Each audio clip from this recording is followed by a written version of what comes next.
Okay, so we'll start with the nomenclature of bicyclo compounds.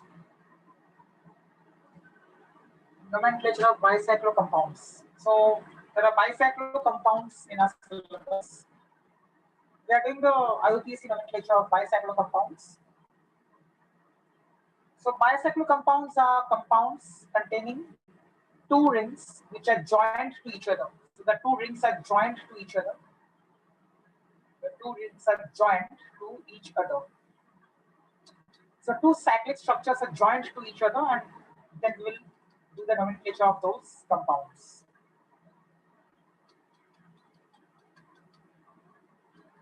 Don't write the theory now, so understand the examples.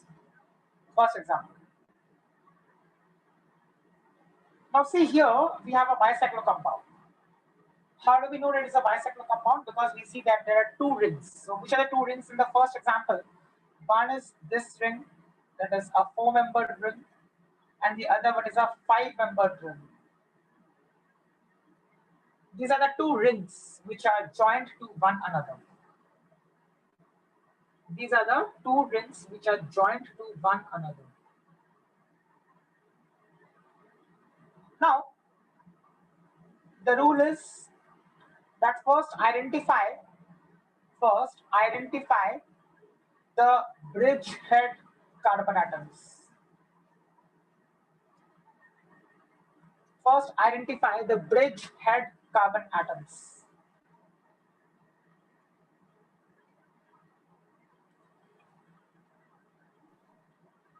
This is the first step. First identify the bridgehead carbon atoms. Which are the bridgehead carbon atoms here? The bridgehead carbon atoms are these two. These two are the bridgehead carbon atoms. Bridgehead carbon atoms. So first you have to identify the bridgehead carbon atoms. Once you have identified the bridgehead carbon atoms, you have to start numbering. Once you have identified the bridgehead carbon atoms, you have to start numbering. The numbering should start from one of the bridgehead carbon atoms. So that is the first thing to be kept in mind. The numbering must start from one of the bridgehead carbon atoms. So in this example, either I can have one here or I can have one here. Right. So that is the thing. Either I can have one here or I can have one there. Okay. So bridgehead carbon atoms have to be identified. There will be two bridgehead carbon atoms. Once you have identified the bridgehead carbon atoms, you have to start numbering. Numbering should start from only the bridgehead carbon atom. So either I can have one here or I can have one here. I'm talking about the first example.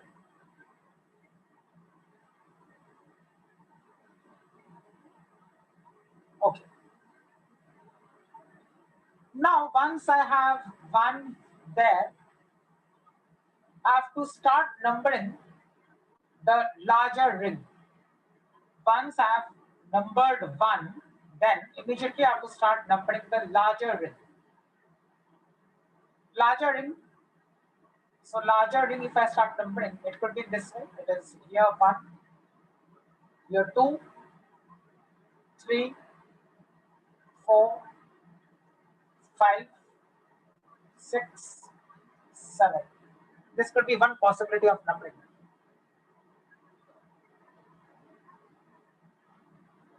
So the thing is that you must number first one of the bridgehead carbon atoms, and immediately after that you have to number the larger ring.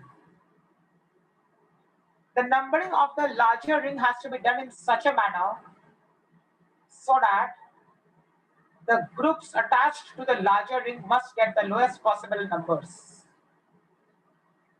So here I have a bromine attached at the 3rd position. And here I have a CH3 attached. So if I do the numbering in this way, then also the bromine appears at the 3rd carbon of the larger ring. If I do numbering in this way, that is the one shown here on the left hand side, then also bromine appears at the third carbon atom of the larger ring. So irrespective of the way of numbering, I am getting bromine attached at the third carbon atom of the larger ring. So it is not giving me any difference, even if I number it from the other side, because bromine is still appearing at the third carbon atom of the larger ring. But there is a difference after that. There's a difference after that. So the difference after that is that the position of CH3. If I number in this way, the position of CH3 is at the sixth carbon atom of the smaller ring, this position. And if I number it in this manner, then the methyl is coming at the seventh carbon atom. Definitely 6 is lower than 7, and that is why we will choose this.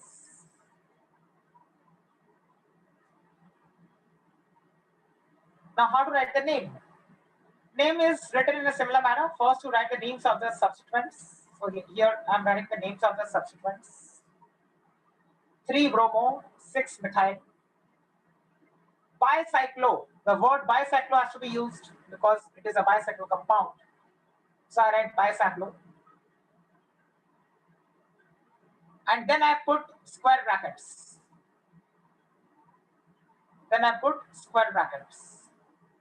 Inside square brackets, I write 3 numbers. Inside square brackets, I write 3 numbers in the descending order.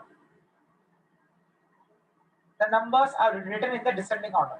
What do these numbers represent? Let's understand that. So the first number, it is 3. This 3 represents the number of carbon atoms in the larger ring. But when you count the number of carbon atoms in the larger ring, you exclude the bridgehead carbon atoms. That means you will not count this and this. So if I exclude those, if I just count the other carbon atoms of the larger ring, it will be this, this, and this. So there are 3 carbon atoms in the larger ring, excluding the bridgehead carbon atoms. And hence I have written 3.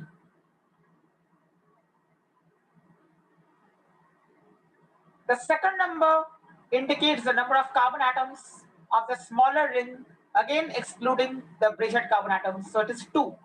By 2, that is this one and this one, 6 and 7. So there are 2 carbon atoms in the smaller ring, excluding the bridgehead carbon atoms. The third number is 0. Now what does 0 represent? 0 represents this. If you look at 5 and 1, that means if you look at the bridgehead carbon atoms, this is the bond connecting the 1 and 5 carbon atoms. That means this is one line. There is no carbon atom line between 1 and 5, and that is why I have written 0. So there is no carbon atom line between first and fifth carbon atoms. That is why I wrote 0. Close the brackets. And then I am writing heptane. Heptane because there are 7 carbon atoms in my bicyclo compound. So the number is 7, that is by heptane. All are single bonds. There is no double bond. There is no triple bond. There is no functional group. That is why I wrote heptane. ANE because all are single bonds. Sir वो 320 फिर से बताओ. हाँ, 320.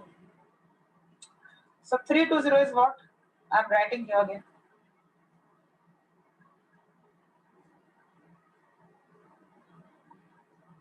One, two, 3. That is why 3. Put dots like points in the middle of the numbers. हाँ, वो rule है कि 3 और 2 के बीच में डॉट डालना चाहिए और 2 के और 0 के बीच में भी डॉट डालना चाहिए. सर हमेशा डिसेंडिंग ऑर्डर में होगा. डिसेंडिंग ऑर्डर में ही होगा. यस. सो ये 3 है. 1 2 3. ठीक है, ये 3 हो गए. और इस रिंग के ये और ये तो 2 हो गए. Individually, each ring is being looked at. That is why 3 and 2. Then what is 0? 0 is यहाँ पे एक ही देखो बॉन्ड है, ये 5 और 1 के बीच. 5 और 1 के बीच में कोई कार्बन एटम नहीं है, और इसके लिए 0.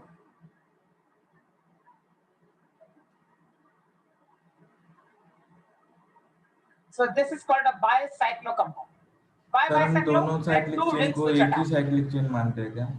हाँ, total number of carbon atoms देखना पड़ेगा 7, तो heptane. Total number of carbon atoms.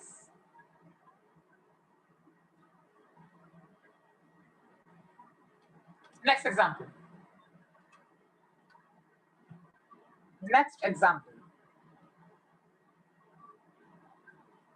Again, this is a bicyclo compound. I'm showing it here. This is a 6-membered ring, and this is a 3-membered ring attached to it. This is again bicyclo because both the rings are attached to each other.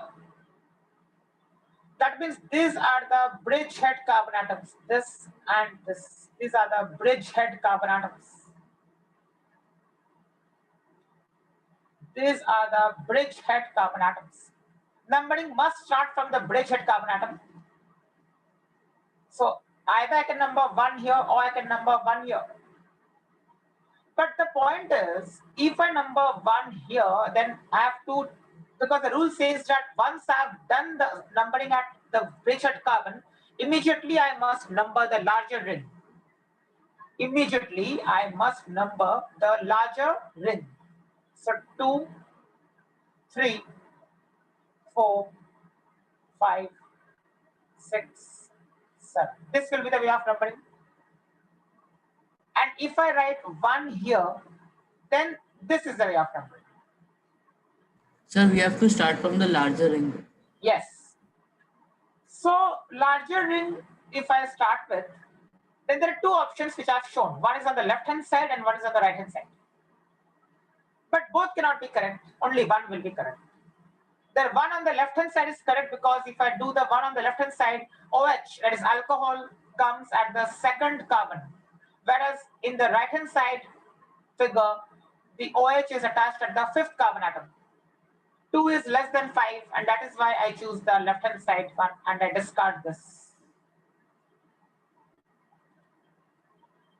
So the name will be this 7-chloro, because at the 7th position I have a chlorine atom attached. 7-chloro bicyclo 4-1-0. Why 4-1-0? 4 indicates the number of carbon atoms in the larger ring, excluding the bridgehead carbon atoms. So 1, 2, 3, and 4. That is sir ये this. बायोसाइक्लो में मतलब 0 हर बार ही आएगा ना? नहीं, ऐसा नहीं. 1, 2, 3, 4. 4 carbon atoms हो गए larger ring में, excluding the bridgehead carbon atoms. Again, I'm repeating. Don't count the bridgehead carbon atoms when you are doing the bracket part. In the brackets, when you write, don't count the bridgehead carbon atoms. So 4. It is 4 and not 6. Why 4? Because I am not counting the bridgehead carbon atoms. So larger ring has 4 carbon atoms, excluding the bridgehead carbon atoms. So 4. After 4, I put a dot and then I write 1. Why 1? Because the smaller ring has only 1 carbon atom, excluding the bridgehead carbon atoms. So this is the 1 carbon atom, the one that has been numbered 7. That is the 1 carbon atom that I'm talking of. So 1 represents that carbon. And 0. Now see why 0? Between the bridgehead carbons, that is between 1 and 6, there is no other carbon atom. Directly it is one bond lying between 1 and 6. That is why I write 0. Heptan. Why heptan? Because there are 7 carbon atoms. So heptan, 2-ol. Why 2-ol? The principal functional group here is alcohol. So the suffix has to be used for alcohol. So suffixes and prefixes always remain the way we used to use them earlier.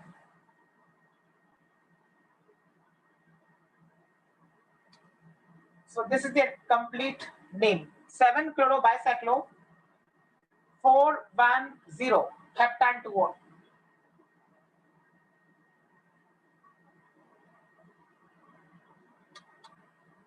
Now this one. Third one. Again, this is a bicyclo compound. Again, this is a bicyclo compound. So let's see what are the things here. I have like this. One is this part. One is this part. And one is this part. So the first task is to identify the bridgehead carbon atoms. The bridgehead carbon atoms are which ones? This one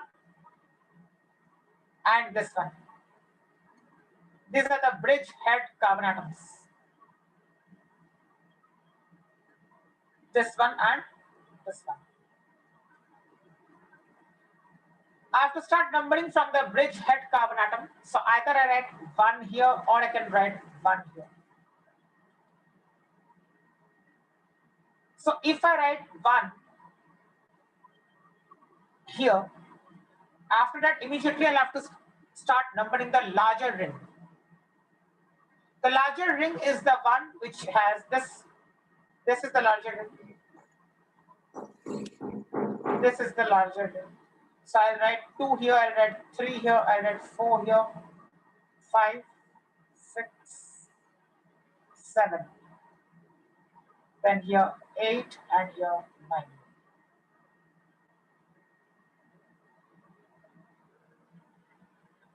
So this is another way of numbering. If I write 1 here and then number the larger ring, this is what I'll get. But in the figure which I've shown here on the left hand side, you see I have written 1 here. If I write 1 here, then this has to be 2 because I have to number the larger ring. So I cannot go like this. I cannot go like this. This cannot be 2 because that is a smaller ring. So this has to be 2. And then here, this is 3, this is 4 and so on. 5, 6, 7, and then 8 and 9. But then, if I do numbering in this way, I get C2H5 as a substituent, and C2H5 as a substituent is attached at the second position. But here, C2H5 is attached at the 4th position. This is the 4th carbon atom.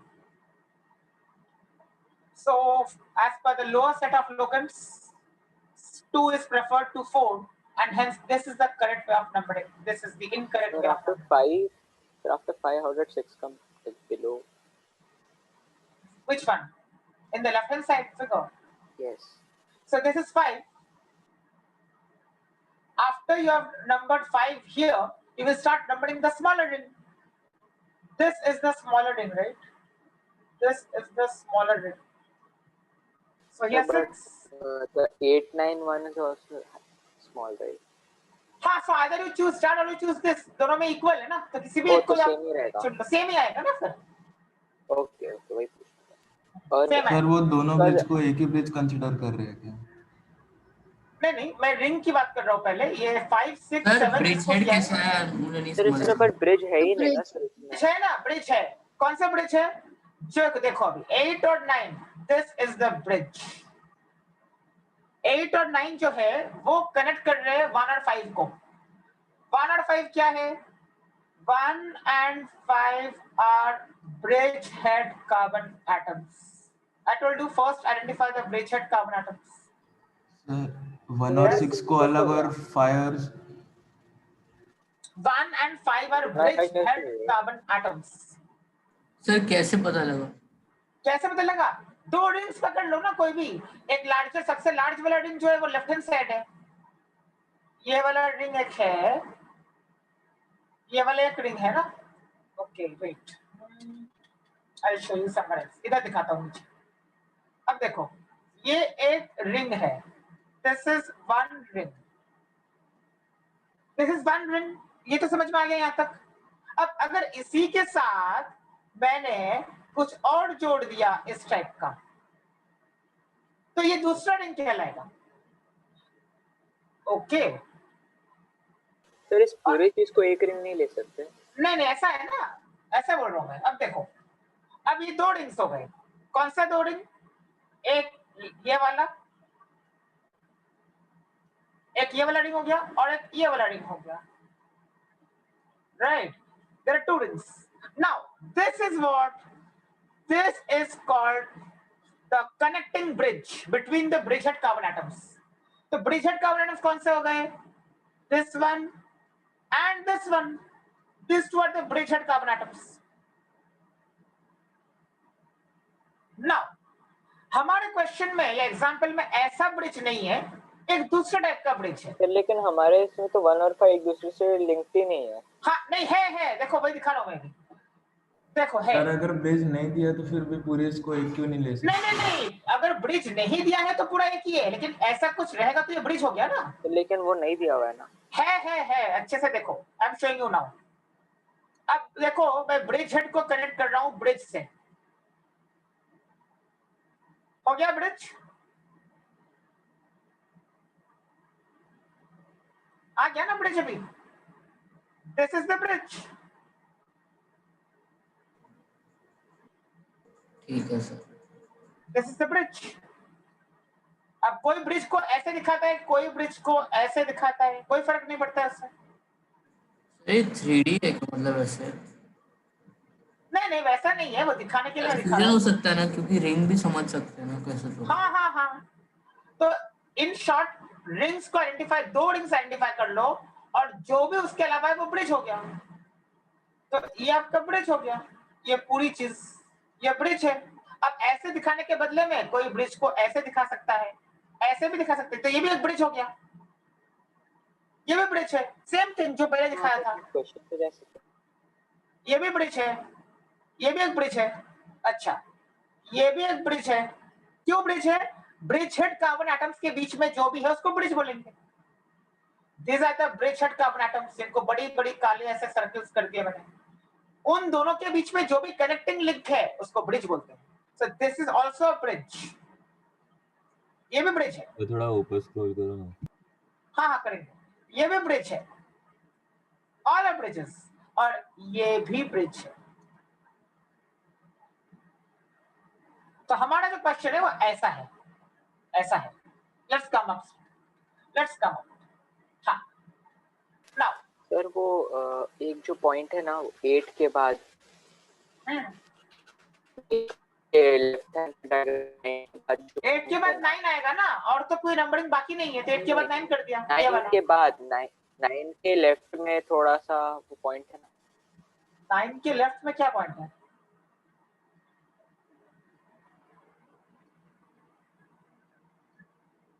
This is 8, this is 9, हो गया ना। हाँ sir ये वाला। हाँ sir वो जो यहाँ पे क्या पॉइंट है? अच्छा you are saying this one, ये बोल रहे हो क्या? हाँ सर। नहीं वो कोई कार्बन नहीं है, वो तो बस ये ज्वाइन हो रहा है इसके लिए तुमको लग रहा है ऐसा। That is not a carbon. Line से अगर दोनों इंटरसेक्ट कर रहे हैं यहाँ पे तो वो कार्बन नहीं है, यहाँ पे कोई कार्बन नहीं है। अच्छा नाउ आई गॉट इट, तुमको लग रहा है कि वो कार्बन, नहीं ये कोई कार्बन नहीं। हाँ सर हम वो जो नीचे है वैसे वो समझेगा वही समझा सर कैसे फिर? स्ट्रेट ऐसे लाइन भी हो सकता है कार्बन है क्योंकि ऐसा है ना, ऐसा है ये 8 और 9।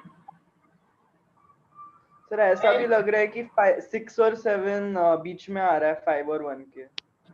हाँ ब्रिज तो उसको है। ब्रिज मान लो, वही मैं बोल रहा हूँ, उसको भी आप कर सकते हो ब्रिज, बट अगर उसको ब्रिज मानोगे तो फिर आपको यहाँ पे 6 और 7 करना पड़ेगा, फिर ऐसा करना पड़ेगा, इसको 6, इसको 7, इसको 8 एंड इसको 9। That's also correct. नाम तो सेम ही आएगा फिर भी। करेक्ट, ये भी करेक्ट है। I understood, you are saying कि उसको रिंग ले लो और इसको ब्रिज ले लो, ये भी करेक्ट है। सर वो जो नीचे वाला है उसको ब्रिज मान लिया। देखो ब्रिज हमेशा ऐसा होना चाहिए जिसमें कार्बन एटम सबसे कम हो, ये रूल है। तो अगर आप इसको ब्रिज मानोगे जैसे आपने अभी बोला, तो अभी इक्वल है, इसके लिए कोई फर्क पड़ता नहीं है। तो इसको भी आप ब्रिज मान सकते हो 8 और 9 जिसको अभी लिखा है मैंने, या फिर इसको ब्रिज मान लो, तो अभी तो 8 और 9 ही आ रहे हैं। और सर अभी हम मान किसको रहे हैं? इसको मान रहे हैं अभी, देखो 8 और 9 को, 8 और 9 को ब्रिज मान रहा हूँ। फिर जो हमने ब्रिज माना है वो एटम्स नहीं होते ब्रिज हेड एटम्स, जिसको ज्वाइन करते हो वो हाँ, जिसको ज्वाइन कर रहे हैं ये 1 और 5 ब्रिज हेड कार्बन एटम्स है। Okay, 8 and 9 are not bridge head. Please remember this. 1 and 5 are bridge head. Sir 1 और 9 के बीच में जो आ रहा है वो कार्बन एटम नहीं है, लेकिन वो क्वेश्चन में ऐसा बताएंगे क्या? कौन सा वो 1 और 9 के बीच में एक नहीं पॉइंट नहीं है, वो लेकिन कोई वो नहीं कार्बन एटम नहीं है। नहीं वो कोई लेकिन कार्बन क्वेश्चन एटम में नहीं है। आएगा। You will understand that because जब भी बाइसेक्लो कंपाउंड होगा तुमको दिख तो रहा है कि बाइसेक्लो रिंग्स है, तो ऑब्वियसली जब दो लाइंस इंटरसेक्ट कर रहे हैं उनके बीच में कोई कार्बन एटम नहीं होता है, ऐसा है। ये ब्रिज है ना, तो ब्रिज अगर इंटरसेक्ट कर रहा है वहां पे कोई कार्बन एटम नहीं है, ये याद रखना है आपको। तो यहाँ पे कोई कार्बन एटम नहीं है, तो स्ट्रेट लाइन रहेगा तो फिर उधर नहीं रहेगा कार्बन। नहीं रहेगा।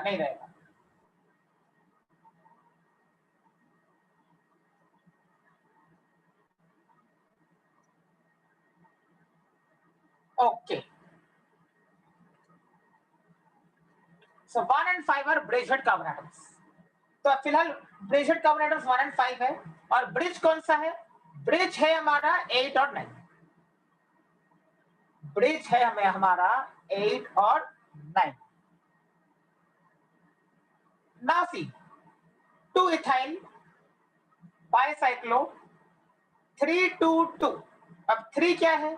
3 will be the number of carbon atoms in the larger ring, excluding the bridge-head carbon atoms. तो 3 हो गए, ये तो 3, इसके लिए 3 लिखा है। 2 क्यों लिखा है? 2 is the number of carbon atoms in the smaller ring, excluding the bridgehead. तो ये 6 और 7 जो है वो इंडिकेट करते हैं ये 2, एंड ये 2 कौन सा है? Last 2 indicates the number of carbon atoms in the bridge. Bridge कौन सा है हमारा? 8 और 9। तो 8 और 9 दो कार्बन एटम्स है, इसके लिए ये 2 रिप्रेजेंट करता है 8 और 9। अभी 0 मत लिख देना, अभी 0 नहीं लिख सकते। 0 कब लिख सकते हैं? अगर मानो ऐसा होता,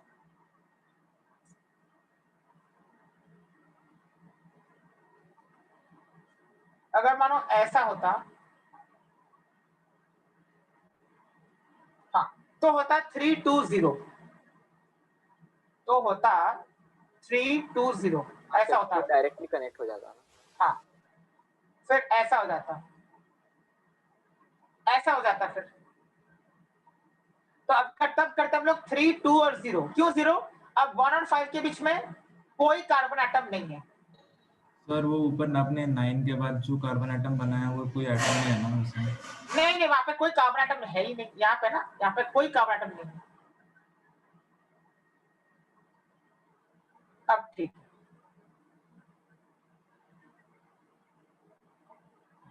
I can say this. Nonane because 9 carbon atoms, so nonane. 2 ethyl because ethyl is a substituent at the second carbon.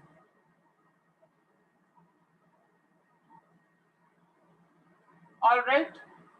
Any doubt? Now I think it's clear. Okay. Sir वो थर्ड वाले में वो 3.2.2.1 क्यों नहीं आया? वो उसमें आप बोल रहे हो कोई कार्बन एटम है ही नहीं उसके बीच में। नहीं है ना, ये 8 और 9 है ना, 8 और 9, इसके लिए तो ये 2 आया है।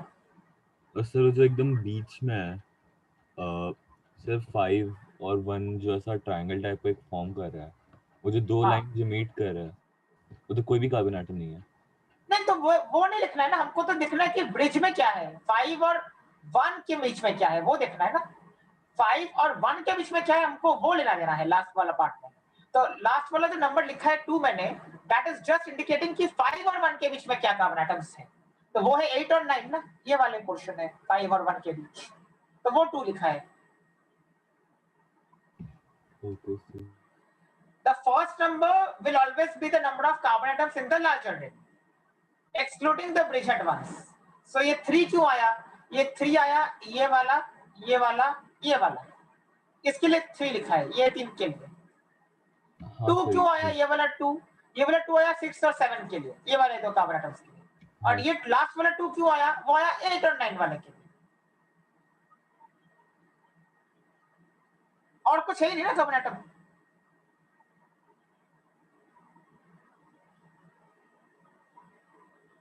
Okay. Next one.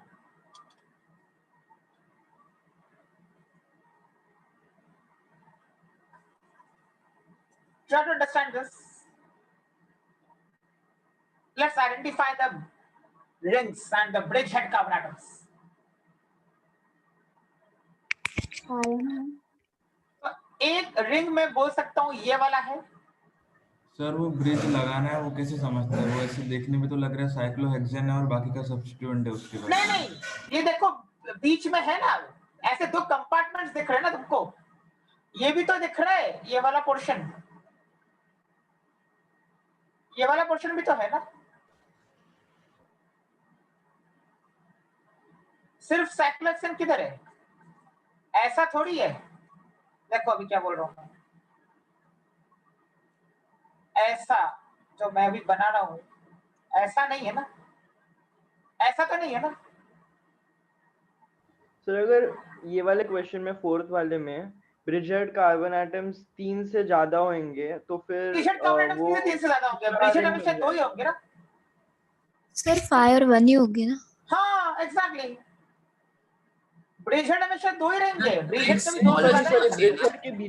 ब्रिजहेड के बीच में अगर 2 से ज्यादा होते तो फिर उसको 7 बोलो और ब्रिज, 6 उसको ब्रिज बोलो सर। हाँ 2 से ज्यादा अगर होंगे, सर ब्रिज में स्मॉलेस्ट होना चाहिए ना। ब्रिज में स्मॉलेस्ट होना चाहिए, that is the first thing, correct. तो मैं वही दिखा रहा हूँ अभी। देखो अब ये अगर मेरा कंपाउंड है,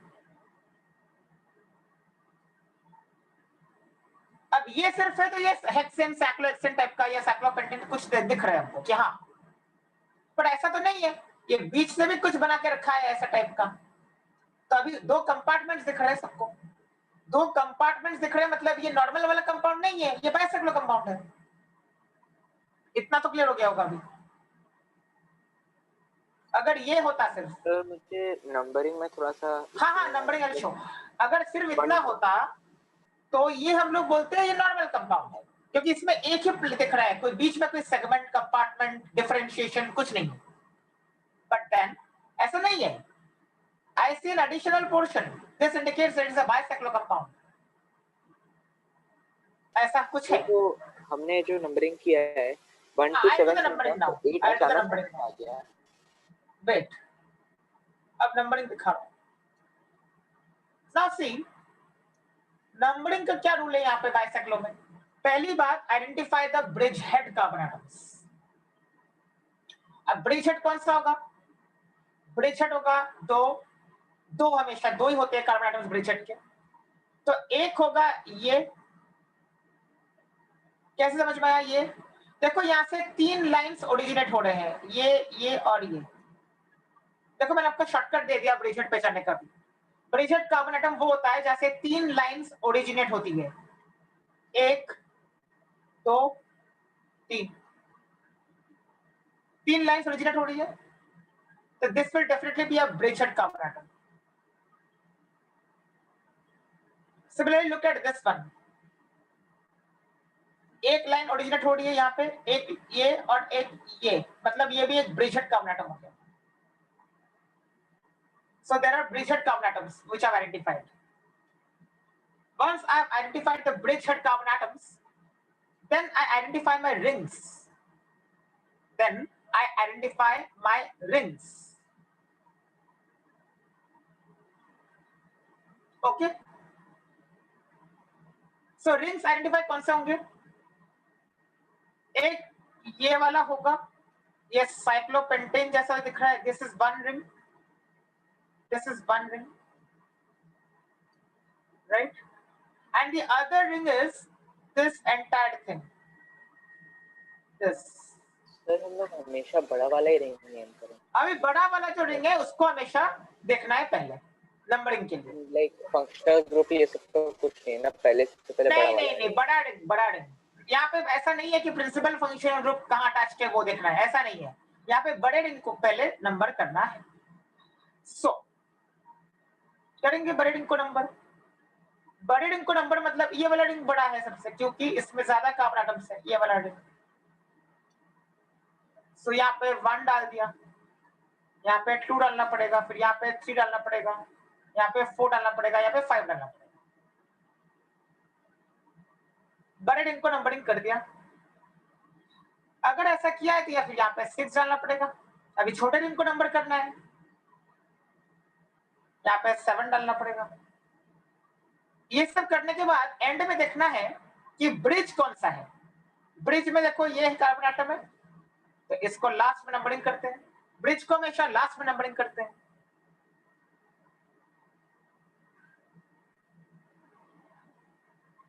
Now is it clear? Sir आपने बोला कि ब्रिजेट से 3 लाइंस ओरिजिनेट होते हैं, तो वो इस केस के लिए या वो हमेशा होता है? हमेशा हो रहा है ना, हमेशा। कोई भी ब्रिज हेड कार्बन से तो 3 ही लाइंस ओरिजिनेट होंगी ना। देखो यहाँ से भी 1 2 3,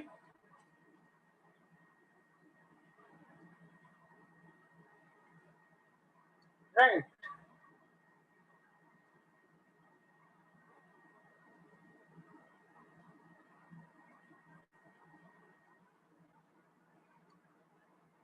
ओके, सो ये हो गया numbering. What would happen if we number like this? Bridge head है तो यहाँ पे 1, बिकॉज चालू हमेशा ब्रिज हेड से ही करना है, और फिर लार्जर रिंग की ओर जाना है। लार्जर रिंग हमारा ये वाला है, तो यहाँ पे 2 3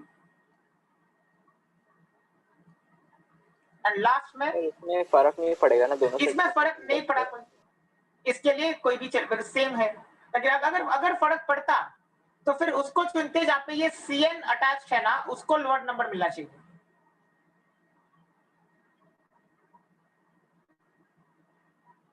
सर वो इन कहाँ से आ गया? Now let's come to the name.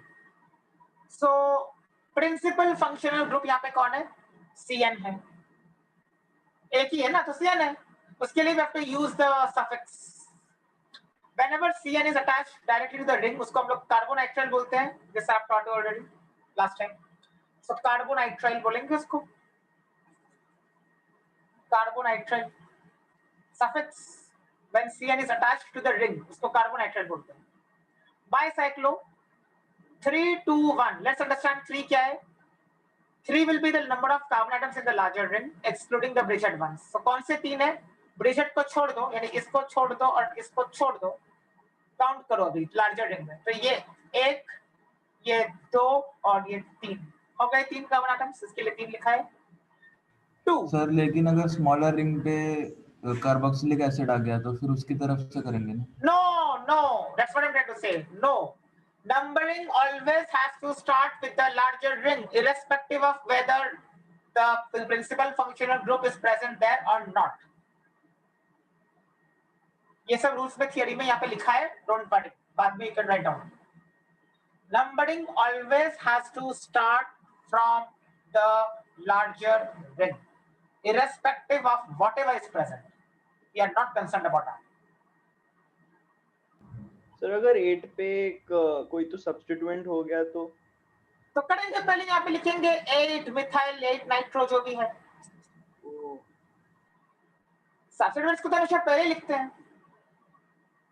So bicyclo 3 2 1, तो ये 3 हो गया, और 2 कौन सा है? ये 2 है, ये 2 इसके लिए लिखा है। 6 और 7 के लिए 2 लिखा है, और 1 कौन सा है? 8 वाला जो है वो 1 है। तो हमेशा जो लास्ट वाला रहेगा ना, last number, that will be the smallest of the 3 numbers. That's why I said write in the descending order. जो ब्रिज होगा वो हमेशा वो होता है जिसमें सबसे कम कार्बन एटम्स हो। तो यहाँ पे कौन सा है हमारा ब्रिज? जो 8th वाला कार्बन एटम है उसको बोलेंगे bridge. I repeat, it is bridge, it is not bridge head, it is just bridge. What is bridge head then? 1 and 5 are bridge head. So there will be 2 bridge head carbon atoms always in a bicyclo compound. 2 से ज्यादा bridge head कभी हो नहीं सकते, और 2 से कम भी नहीं हो सकते हैं। तो हमेशा 2 ही bridge head carbon atoms रहेंगे। बट जो ब्रिज है वो ब्रिज 1 का भी हो सकता है, 0 का भी हो सकता है, 2 का भी हो सकता है, 3 का भी हो सकता है, उस पर कोई रेस्ट्रिक्शन नहीं।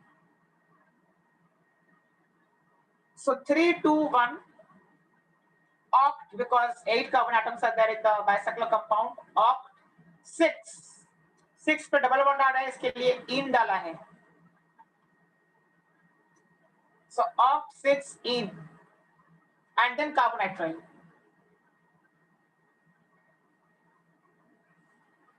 This double bond is there at the 6 carbon, right? That is why it's in.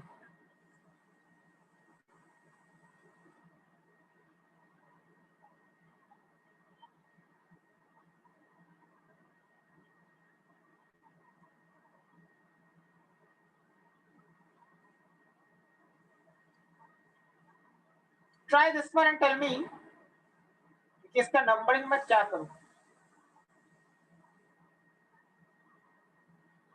तो ये तो हमने कर लिया ना. नहीं किया. यहाँ पे देखो सेकंड वाला एग्जांपल अलग था.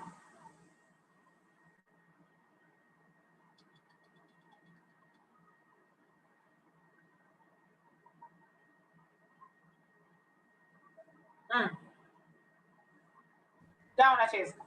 लेफ्ट साइड से.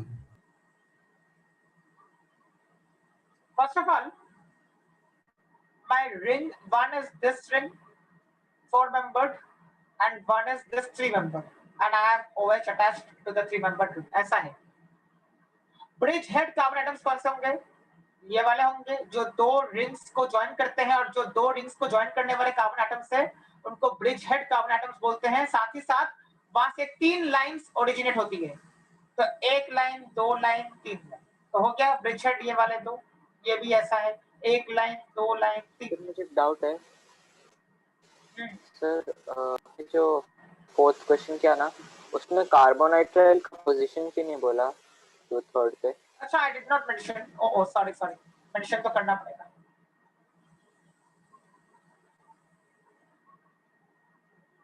थर्ड पोजीशन पे है ना, तो करना पड़ेगा मेंशन. सिर्फ 1 पे होता है तो मेंशन नहीं करना पड़ता है. Correct. I have to mention the position. At the third position I have. Very good. Okay. Now this one. अब इसमें क्या होगा?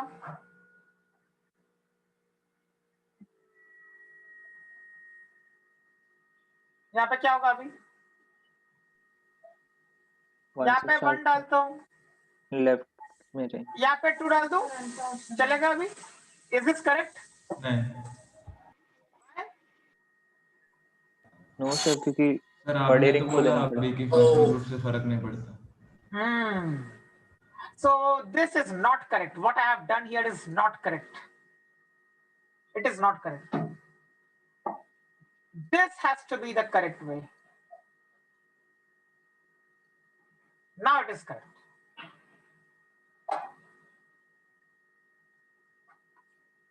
Okay.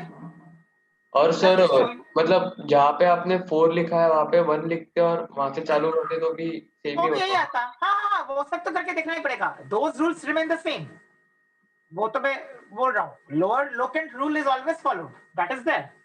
But before that, take care that you number the larger ring first. That is the main thing. Okay. Now you have understood. Let's do another example and then we go ahead because काफी कुछ है आज करना. Now this one. This is a very nice example because both the rings have same number of carbon atoms. ये भी 6-membered ring है, वो भी 6-membered ring है, दोनों joint है. Bicyclo है. क्यों bicyclo है? दो rings आपस में joint होते हैं तो bicyclo होगा.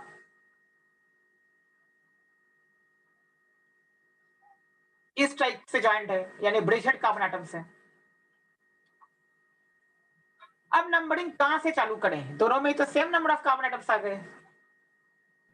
सर CO6 वाले. हाँ, so now you will say principal functional group जहां पे है, अब वहां पे हम लोग नंबरिंग चालू करें.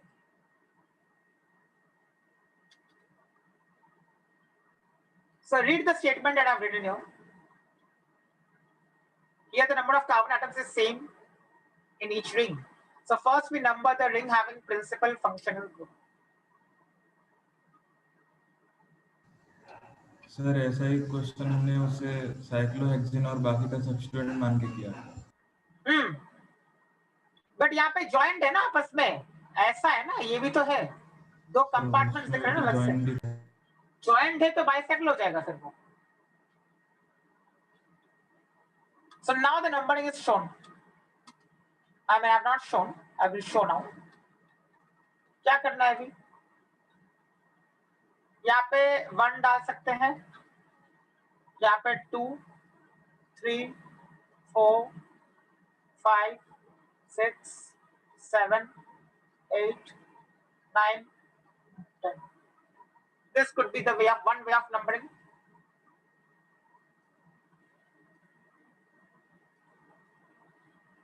The other way of numbering could be 1, 2,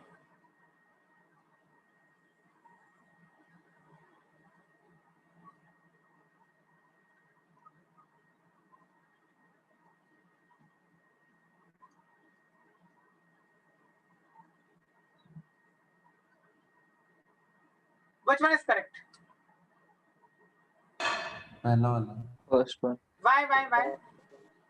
Sir, because carboxylic acid का lower lower. substituent will Yes, be chosen. principal functional group has got the lowest number in the left hand side one.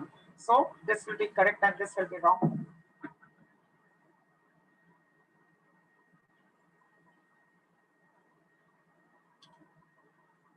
So if I want to write the name, ये नाम हो जाएगा 7 bromo 10 hydroxy. देखो 7 bromo है, 10 hydroxy है, 7 पे Br है, 10 पे OH है। बाइसाइक्लो ब्रैकेट में क्या आएगा? लार्जर रिंग स्मॉलर रिंग के नंबर आएंगे 4,4 yes why because 1 2 3 4 ये 4 है, एक्सक्लूड किए, किसको एक्सक्लूड किया हम लोगों ने? ब्रिज हेड कार्बन एटम्स को एक्सक्लूड करके 1 और 6 को हमेशा एक्सक्लूड करना है, ब्रिज हेड कार्बन एटम्स को एक्सक्लूड करना है। 1 2 3 4 इसमें भी 4 excluding the bridge head carbon atoms. 4 आपने जो लिखा आपको दिखा सकते हैं। 4.4.0 why 0 1 और 6 के बीच में कोई कार्बन एटम नहीं है, डायरेक्ट 1 और 6 एक लाइन से जॉइंट है, तो 440 हो गया, इसलिए वो 0 वो इंडिकेट करता है। क्या है 0 का मतलब यहाँ पे? इट मींस 1 और 6 के बीच में एक ही लाइन है और कोई कार्बन एटम नहीं है, मतलब ऐसा नहीं है, मानो ऐसा नहीं है ना? ऐसा होता तो फिर हम लोग 1 लिखते हैं, 1 और 6 के बीच में एक कार्बन एटम है तो ये हमारा लास्ट नंबर .1 लिखते, ऐसा होता तो। सर अब सफिक्स को कुछ और नेम करना पड़ेगा क्या इस बार? कार्बोक्सिलिक एसिड ना? नहीं सर, आपने पहले तो बोला था ना अलग नेमिंग होती है। हाँ तो वो वही, हाँ तो COOH डायरेक्टली अटैच्ड है तो कार्बोक्सिलिक एसिड बोलते हैं ना, ओइक एसिड नहीं बोल सकते। हाँ सर, ओइक एसिड नहीं बोल सकते बिकॉज ओइक एसिड तब बोलते हैं जब वो नॉर्मल स्ट्रेट या फिर साइक्लिक नहीं होता है, बट जब COOH अटैच होता है रिंग के साथ तो उसको कार्बोक्सिलिक एसिड बोलते हैं, ओइक एसिड नहीं बोल सकते। वो तो मैंने सफिक्सेस लास्ट टाइम दे दिए थे ना। हाँ तो ये हो जाएगा नाम decane. Why decane? Because there are 10 carbon atoms. 3 indicates position of the carboxylic acid. So decane 3 carboxylic acid.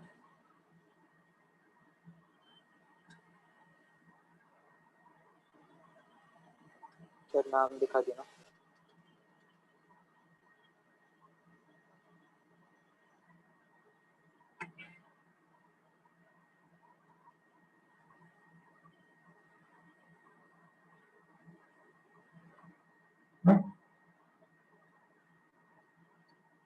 This 3 is important. Why?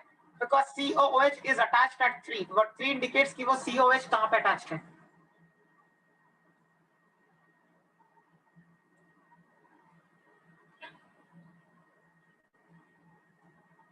B comes before H alphabetically. That is why I wrote bromo first and then hydroxy.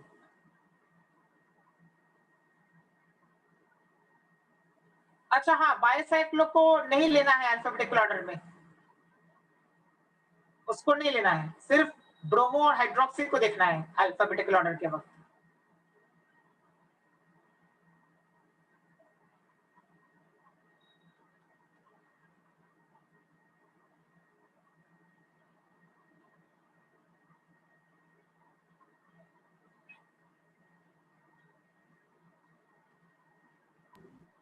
Okay, so we have done nomenclature of bicyclo compounds. Right, all rules have been covered.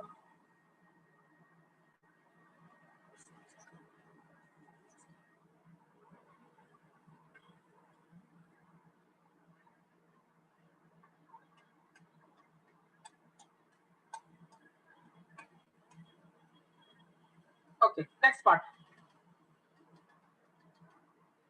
Nomenclature of spiro compounds. Spiro compounds में क्या होता है? There is one common carbon atom called 4-degree carbon. 4-degree carbon. देखो, example number 1. अब यहाँ पे ये बाइसेक्लो नहीं बोल सकते इसको. क्यों नहीं बोल सकते बाइसेक्लो? क्योंकि जो दो रिंग्स जुड़े हुए हैं वो एक ही कॉमन कार्बन एटम के साथ जुड़ा हुआ है. Try to understand the difference. एक कॉमन कार्बन एटम के साथ अगर कुछ जुड़ा है तो उसको बोलते हैं स्पाइरो. एक कॉमन कार्बन एटम है ना दो रिंग्स के बीच, that is being shared by both of them, so it's called spiro. बाइसेक्लो नहीं बोलेंगे. बाइसेक्लो किसको बोलेंगे? अगर दो कॉमन कार्बन एटम है. तो अगर ऐसा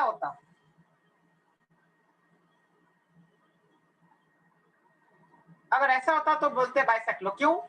क्योंकि दो कार्बन एटम्स ये वाले ब्रिज हेड कहलाते हैं. Common, they are common to the two rings,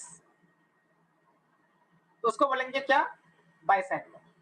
तो स्पाइरो में एक कार्बन एटम कॉमन होता है, बाइसेक्लो में दो कार्बन एटम्स कॉमन होते हैं. तो this is the first difference. Now यहाँ पे रूल ये है कि आप नंबरिंग स्मॉलर रिंग से चालू करोगे. तो बाइसेक्लो में क्या रूल था? नंबरिंग बड़े वाले रिंग से चालू करना था. In spiro you are supposed to number the smaller ring first. Okay, that is the first thing. Smaller ring को नंबर करोगे और उसके बाद जब आप लिखोगे उसका नाम, तो वो नाम जब ब्रैकेट्स में यूज करोगे स्पाइरो वर्ड के बाद ब्रैकेट्स में, ये अभी असेंडिंग ऑर्डर में होने चाहिए. बाइसेक्लो में वो डिसेंडिंग ऑर्डर में थे, अभी नंबर्स असेंडिंग ऑर्डर में होने चाहिए. So let's understand this. Smaller ring में, अब स्मॉलर रिंग में या तो मैं ऐसा कर सकता हूं, यहाँ पे 1 एंड यहाँ पे 2, ये भी एक पॉसिबिलिटी होती. इसको 1 डालता और इसको 2 डालता. लेकिन अगर वो करता तो फिर जो इथाइल है, इथाइल का पोजीशन क्या हो जाता? 2 पे आ जाता. राइट, फिर इथाइल का पोजीशन क्या हो जाता? इथाइल का पोजीशन 2 पे आ जाता. इसके लिए वो वाला नहीं किया मैंने, यहाँ पे मैंने 1 डाला है. Lower locant rule. सर इसमें जिससे दोनों रिंग कनेक्टेड है उससे चालू नहीं करते? उससे चालू नहीं कर सकते. Yes, please remember this. जो कार्बन एटम्स कॉमन है दोनों रिंग्स के साथ, वो कार्बन एटम्स को कभी भी आप 1 नंबर नहीं डाल सकते. यानी यहाँ पे जो 4 डिग्री कार्बन है, I taught you degree, 1 degree, 2 degree, 3 degree, 4 degree carbon atoms. A carbon atom which is linked to 4 carbon atoms is called a 4 degree carbon atom. If you look at this carbon atom, it is connected to 4 carbon atoms. One is this, one is this, one is this, and one is this. Therefore, it is a 4 degree carbon atom. Any 4 degree carbon atom से numbering चालू नहीं कर सकते. Sir मतलब अगर 3 degree है तो फिर हम लोग का बाइसेक्लो हो जाएगा और 4 डिग्री है तो स्पाइरो. यस, 3 डिग्री है, 2 कार्बन एटम्स, मतलब वो बाइसेक्लो. बट 2 है ना, इसमें एक ही कार्बन एटम है जो 4 डिग्री है, इसके लिए स्पाइरो है. So only 1 carbon atom is being shared in a spiro compound, whereas in a bicyclo compound 2 carbon atoms are being shared. So ये नाम हो जाएगा 1 ethyl 4 methyl spiro 2.5 oct 5 in. अब 2 क्या है? Again, the number of carbon atoms in the smaller ring, excluding the 4 degree carbon. What is 5? 5 is the number of carbon atoms in the larger ring, excluding the 4 degree carbon. So 2.5, and then oct 5 in. वो तो normal वाला आपका suffix जैसा इन है double bond के लिए सब। Sir यहाँ पर जो 2,2.5 है वहाँ पर जो हम लोग स्मॉलर रिंग को पहले देख रहे हैं ना, हाँ हाँ, स्मॉलर रिंग को पहले देख रहे हैं एक्सक्लूडिंग द 4 डिग्री कार्बन। तो सर आपने असेंडिंग क्या बोला था? असेंडिंग हुआ ना सर, असेंडिंग ऑर्डर हुआ ना सर, 2 and 5 हाँ। Ascending order, 2 and 5 ascending order ना। और स्मॉलर रिंग से नंबरिंग करनी है। हाँ, but don't start numbering 1 at the 4 degree carbon, that is not allowed. अब इसका क्या होगा? What is the principal functional group? Aldehyde. CHO है तो एल्डिहाइड।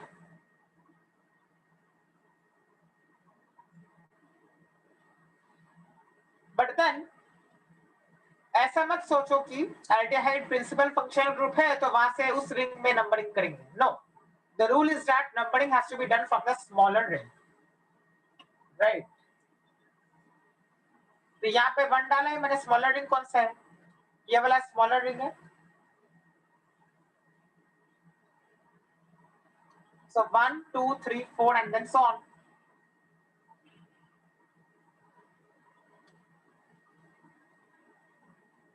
ये नाम हो जाएगा। सर उल्टा क्या होता तो मतलब CHO को फिर 5 आता। हाँ हाँ हाँ, क्या क्या? सर मतलब Br को 1 दिया होता और वो जो नहीं नहीं, वैसा नहीं कर सकते, वही बोल रहा हूँ 4 ना। डिग्री उसको 2। नहीं नहीं नहीं, 4 डिग्री कार्बन को 2 नहीं डाल सकते। The thing is that you have to first finish numbering the carbon atoms of the smaller ring and then you come to the 4 degree carbon atom. Sir वो जो ब्रैकेट के अंदर जो हम लिख रहे हैं वो असेंडिंग ऑर्डर में होना चाहिए क्या? हाँ, यहाँ पे असेंडिंग ऑर्डर में होना चाहिए वो। क्यों असेंडिंग ऑर्डर में? जो फर्स्ट नंबर है that will indicate the number of carbon atoms in the smaller ring excluding the 4 degree carbon, and the second number will indicate the number of carbon atoms in the larger ring excluding the 4 degree carbon. पहले छोटे ring के number डालने हैं कितने carbon atoms है छोटे ring में, और फिर बाद में कितने कार्बन एटम्स है बड़े रिंग में। जबकि बायसाइक्लो में उल्टा था। बायसाइक्लो में पहले हम लोग डाल रहे थे जिस रिंग में ज्यादा कार्बन एटम्स थे पहले वो डाल रहे थे, और फिर जिस रिंग में कम कार्बन एटम्स थे वो डाल रहे थे। So that was in descending order, this is in ascending order.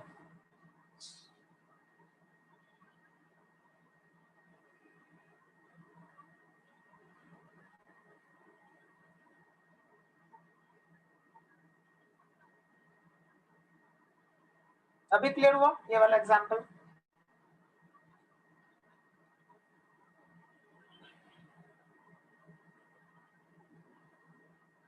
Any doubt? तो मतलब हम लोग नंबरिंग जो हमेशा छोटे वाले से चालू करेंगे और उसमें जो सब्स्टिट्यूएंट हो या फंक्शनल ग्रुप उसको और छोटा नंबर मिलना चाहिए। हाँ, लेकिन ऐसा नंबरिंग नहीं कर सकते हैं। आई रिपीट वंस मोर, कुछ लोग को ये डाउट आएगा बाद में, तो देख लो। This numbering cannot be done.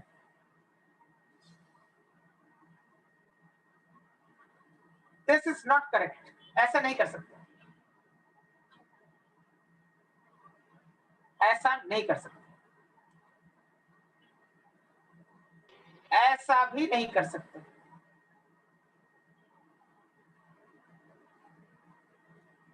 ये सब गलत है। हाँ, this all are wrong. Sir इसके पहले जो आपने 1 2 3 को लिखा था वो गलत होने का रीजन क्या है? ये भी गलत है।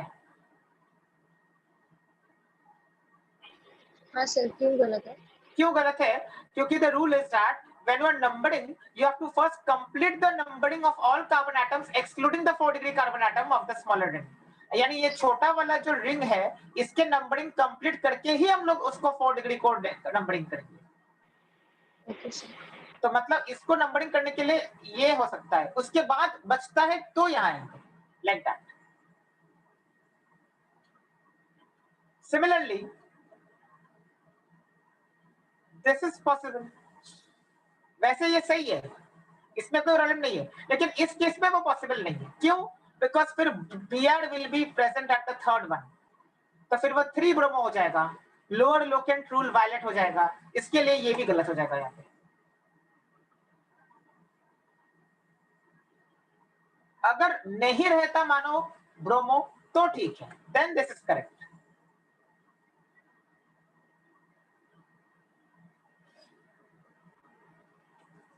I hope now it's clear. Any doubt?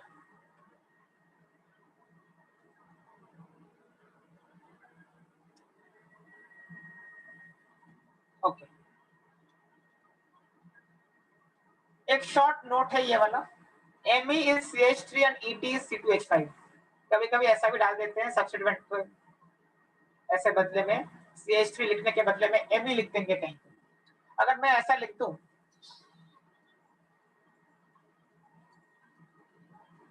ऐसा मानो मैंने लिख दिया, इसका मतलब क्या है? इसका मतलब ये है कि कंपाउंड ये है। यस, ये हो जाए। तो ऐसा हो सकता है। So be careful Me and Et के बारे में। Okay. Now we start with nomenclature of aromatic compounds. Sir इसका और कुछ नहीं है? नहीं, हो गया ना, बाइसाइक्लोस्पाइरो तो हो गया, इतना मोर देन सफिशिएंट है बाइसाइक्लोस्पाइरो का, जो रूल्स हम लोग नहीं पढ़े हैं आज। ये सब थियरी में लिखा है बस मैंने, और कुछ नहीं। जो समझा है ना वो सब थियरी में लिखा है, बाद में it is only for your reference. Okay, one more thing, ऐसा कंपलसरी नहीं है कि तुम सारी की सारी थियरी अपनी नोटबुक में कॉपी करो यहाँ से। It is not compulsory, it is up to you. If you want to copy you copy, if you don't want to copy you don't copy, because you should be understanding the examples you have to copy। जो class में examples लिए जा रहे हैं, जो questions करवाए जा रहे हैं, वो लिखना कंपलसरी है, you have to write those। But theory जो है, रूल्स जो है, वो नहीं भी लिखोगे तो भी चलेगा, क्योंकि वो आपके पास पीडीएफ रहने वाले हैं। इन पीडीएफ को आप सेव करके रख दीजिए, बाद में if you want to refer to those you can refer to those. तो यहाँ पे as a proper notes form में पीडीएफ में भेज रहा हूँ। So if you don't want to rewrite everything, you may not rewrite everything. It's up to you. But definitely questions and examples you have to write. वो notebook में लिखना पड़ेगा sir.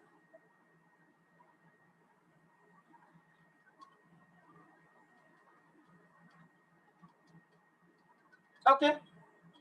The next part of today's lecture, or the last part of today's lecture, is naming of aromatic compounds. Sir एक minute, last example दिखाऊं। Sir यहाँ पे अगर 2 स्पायरो आते तो फिर हम डायस्पायरो लिख के एक ही ब्रैकेट में दोनों का लिख देते क्या?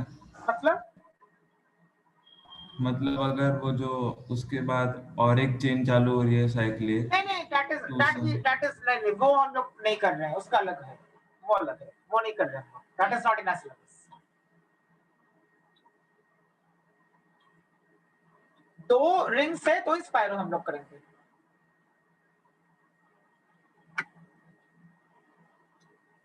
हाँ, somebody wanted to know this, right? हाँ, somebody wanted to know, I guess, किसी को शायद ये डाउट है, ऐसा कंपाउंड।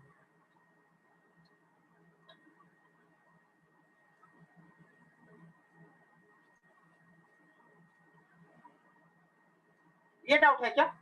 अगर ऐसा होता तो ये वाला है किसी को डाउट, और is it something else? Let me understand that. हाँ, ऐसा है। हाँ तो ठीक है ना, क्या प्रॉब्लम है? ऐसा अगर है तो उसको करेंगे, मेंशन करेंगे, तो क्या होगा? 1 ब्रोमो स्पायरो, ये सब रहेगा ना ऐसे कैसे, 1 ब्रोमो स्पायरो 3 4। हाँ, अब चेंज हो जाएगा, अब ऑक्टेन नहीं आएगा। अब क्या होगा? अब ऑक्टेन नहीं आएगा, तो क्या आएगा? ऑक्ट तो आएगा 8 कार्बन एटम से, तो है ना, ऑक्ट तो आएगा ना, 8 कार्बन एटम्स प्रेजेंट। 1 बिकॉज 1 पे ये है, एंड देन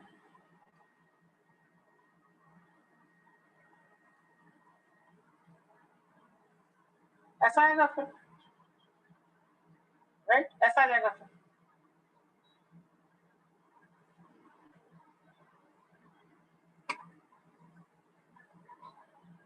क्लियर हो गया?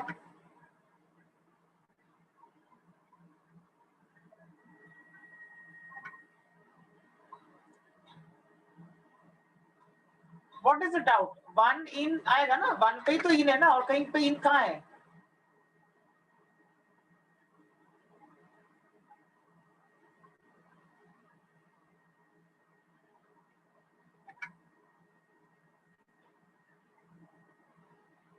प्रायोरिटी यहाँ पे कहाँ है?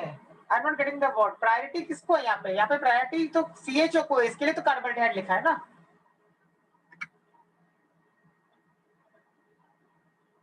आई am not understanding the question.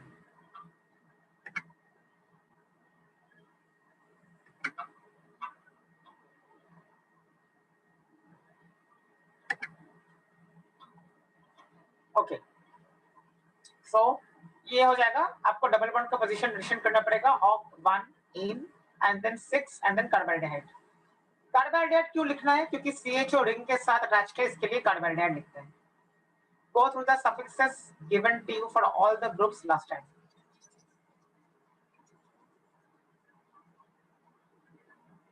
Okay. Next, let's start with aromatic compounds. अब इसके पहले briefly मैं बता देता हूँ aromatic compound क्या होता है. This is the most common aromatic compound which we study in all chapters. इसको बोलते हैं benzene. क्या बोलते हैं इसको? Benzene. इसको लिखने का तरीका काफी सारा है. Either you write like this or you write like this. Alternate double bonds है मतलब. Or you write like this.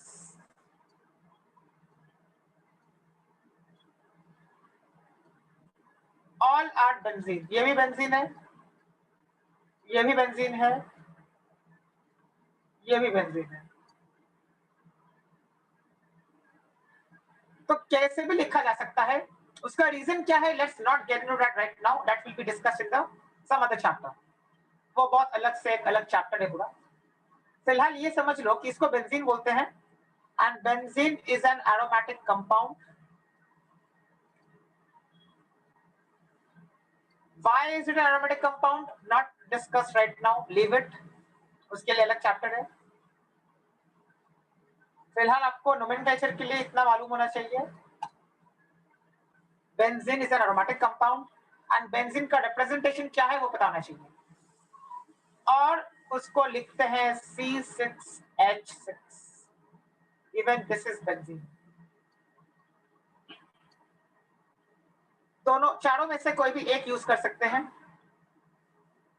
All are same. All are same. Okay, that is the first thing. अभी रहती है बात कि बेंजीन के साथ अगर कुछ अटैच्ड है, तो बेंजीन के साथ अगर कुछ अटैच्ड है, इस कार्बन एटम पे हो या इस कार्बन एटम पे हो या इस पे कुछ भी हो, अगर बेंजीन के साथ कुछ अटैच्ड है तो भी वो पूरा कंपाउंड एरोमेटिक ही कहलाएगा. In short, understand that if any compound contains a benzene ring, it is going to be an aromatic compound because of the presence of this ring. So whenever benzene का structure आपको दिखे किसी compound में, that compound will be an aromatic compound. हो गया यहाँ तक खत्म. आगे का, kindly don't get confused between benzene and cyclohexane. ये cyclohexane है, C6H12 है ये, और ये बेंजीन है C6H6. ये दो अलग चीजें हैं. They are not the same thing. So please don't get confused. This is cyclohexane C6H12. Cyclohexane में कोई डबल बॉन्ड नहीं है, आप देख सकते हो सारे के सारे सिंगल बॉन्ड्स हैं. जबकि बेंजीन में आपको 3 डबल बॉन्ड्स दिख रहे हैं. These are the 3 double bonds. 1, 2, and 3. So there are 3 double bonds in benzene, whereas in cyclohexane there is no double bond, all are single bonds in cyclohexane. यहाँ तक सब क्लियर होना चाहिए. एरोमेटिक स्ट्रक्चर्स में benzene present होता है हमारे questions में. जब भी बेंजीन प्रेजेंट होता है सीधा बोल देना है कि वो कंपाउंड एरोमेटिक है.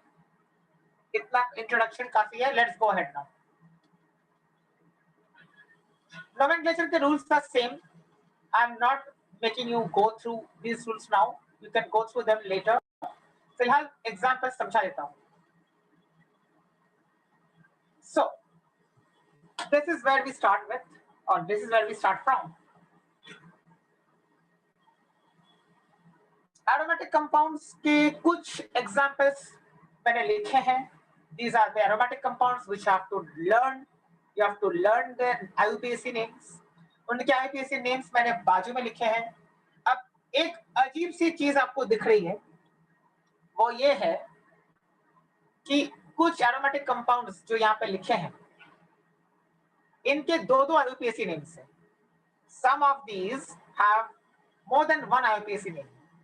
सर वो पहला एक ट्रिवियल नेम होगा. पहला नेम ट्रिवियल नेम होगा.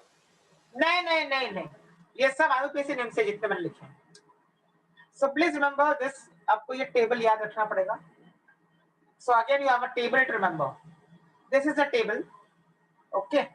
Don't refer to any other textbook or reference book for this part. बहुत ज़्यादा confuse हो जाओगे. Don't go through any other book. Please refer to this strictly. जो मैंने PDF में अभी डाला है. इसके लिए बता रहा हूँ, अच्छे से इसको अभी समझ लो, नहीं तो बाद में confusion आ जाएगा. IUPAC names कुछ कंपाउंड्स के दो होते हैं, जैसे ब्रैकेट में यहाँ पे लिखे हैं मैंने. पहला जो कंपाउंड है उसके 2 IUPAC नेम्स है, दूसरा कंपाउंड है उसके भी 2 IUPAC नेम्स है, तीसरा कंपाउंड है उसके भी 2 IUPAC नेम्स है. So not to worry. Why am I giving you or teaching you both the IUPAC names for the same compound? That is because अगर nomenclature के किसी क्वेश्चन में आ गया आपका MCQs में, तो आपको फिर समझ में नहीं आएगा. इसके लिए मैंने आपको दोनों IUPAC names हर एक के दे दिए. You should be well aware of all the possible IUPAC names. Now, IUPAC names जो है ये तो ठीक है, ये तो आपको याद करने ही पड़ेंगे. ऐसे करके जितने कंपाउंड्स हैं, कितने हैं? There are 14. ये 14 कंपाउंड्स के आप IUPAC names लिख के दिए मैंने, वो आपको याद करने हैं. That is the first thing. तो ठीक है, वो आपको समझ में आ गया कि आपको याद करने हैं. आप देख सकते हैं कि every aromatic compound mentioned in this table has a benzene ring attached. So benzene ring attached है तो वो aromatic definitely है. Now let's go ahead with the rules. Let's go ahead with the rules. Examples. अभी वापस वही सब है. Prefix, suffix, principal, functional group, and so on. Lower locant, side chain, substituent, ये सब चीजें हैं जैसे हम लोग पहले करते थे वैसे. Now, in the first example, there is no principal functional group because chlorine is always a substituent. Fluorine, chlorine, bromine, iodine, OCH3 is methoxy. These NO2 nitro, these all are substituents. तो numbering करेंगे. यहाँ पे benzene ring को हमारा main parent compound मानेंगे. Parent कौन होता है? पेरेंट स्ट्रक्चर या मेन स्ट्रक्चर वो होता है जिसको हम लोग नंबरिंग करते हैं. नंबरिंग का तरीका यहाँ पे भी वही है. फर्स्ट पॉइंट ऑफ डिफरेंस है, तो lower locant and first point of difference both rules are equally applicable here as well. उसके हिसाब से नंबरिंग किया है मैंने इसको ऐसे, और ये नाम आ गया है 1,3 dichlorobenzene. So benzene is the parent. 1,3 dichlorobenzene. अब कोई बोलेगा इसको ऐसे नंबर क्यों किया? ताकि लोएस्ट पॉसिबल नंबर्स आए. Why can't I number like this? उस केस में क्या हो जाएगा? 1,5 पे क्लोरीन आ जाएगा. So I cannot write 1 comma 5, right? 1 comma 5 से 1 comma 3 is the lower set of locants. So 1 comma 3 is correct. Next, second one. Methyl. भाई ये 1 comma 4 डाइमिथाइल बेंजीन हो गया. बेंजीन हमारा पेरेंट है, पेरेंट स्ट्रक्चर है.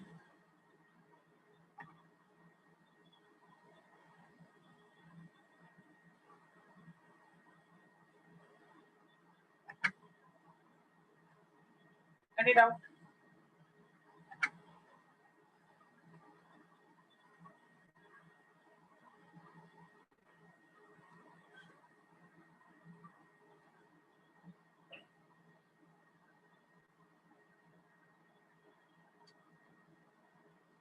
Okay.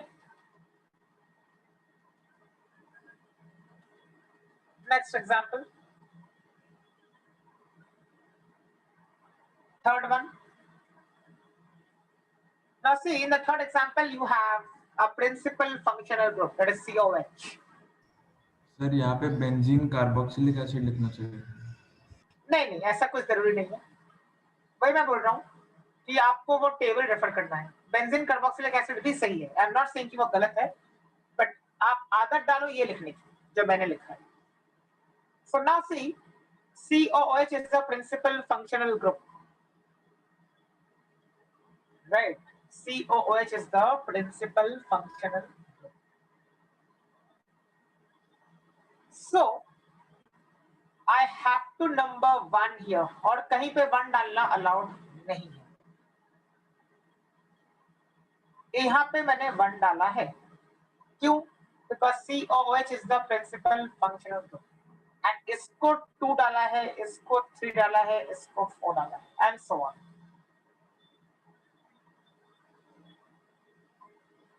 So 4 bromo, 3 nitro, because they are substituents. Br and NO2 are substituents.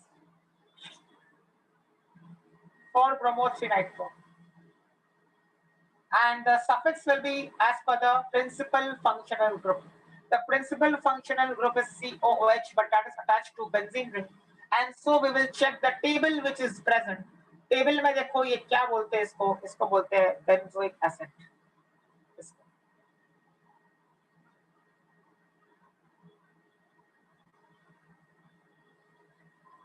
So ये suffix आ गया benzoic acid.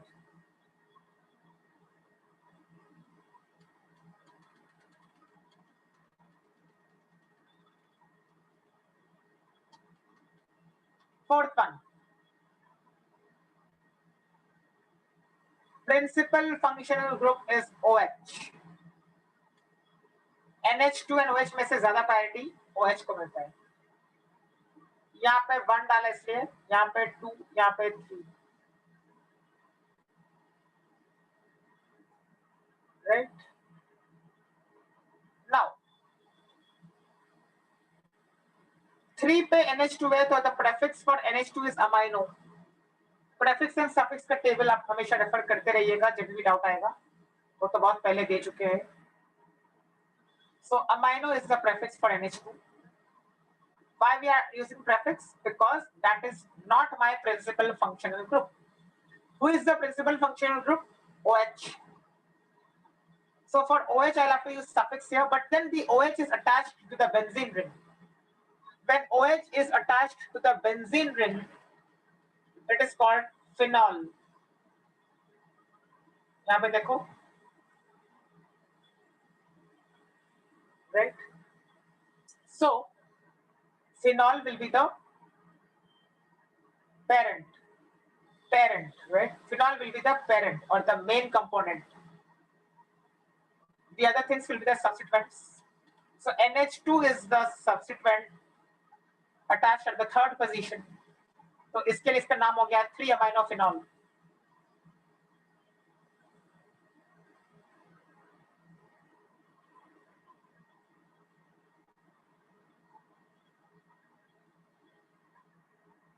Very nice question. Example 5th.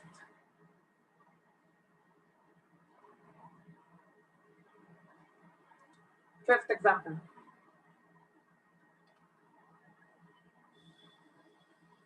Which is the principal functional group? Ester See, phenol is not a common name. Phenol is an IUPAC name. मैंने आपको यहाँ पे इसलिए देखो table में लिख के दिया है IUPAC names. आपको सिर्फ IUPAC names फॉलो करने हैं जो मैंने लिखे हैं यहाँ पे. This entire table is for IUPAC names. Common names next lecture में करेंगे. Aromatic compounds और उनके IUPAC names देखो. You have to follow this. So ये हेडिंग जो है वो IUPAC नेम्स का ही है.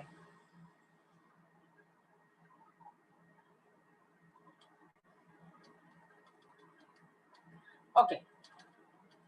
So out of ester and COCl, ester gets a priority.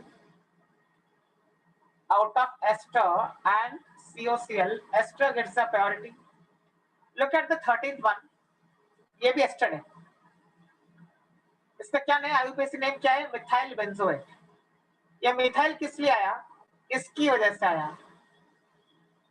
देखो मैंने पहले ही बोला है कि एस्टर के नोमेनक्लेचर के लिए जो ऑक्सीजन के साथ अटैच्ड होता है उसका पहले लिखा जाता है. सो ऑक्सीजन के साथ अटैच्ड कौन है यहाँ पे? CH3 अटैच्ड है, तो मिथाइल पहले लिख दिया. So methyl benzoate. The COO attached to the benzene ring is called benzoate. So suffix is going to be benzoate. तो इसका क्या नाम होगा? अभी इसका क्या नाम होगा? पहले लिखना पड़ेगा इथाइल. अब इथाइल क्यों? ऑक्सीजन के साथ अभी ये चीज दिख रही है, तो इथाइल.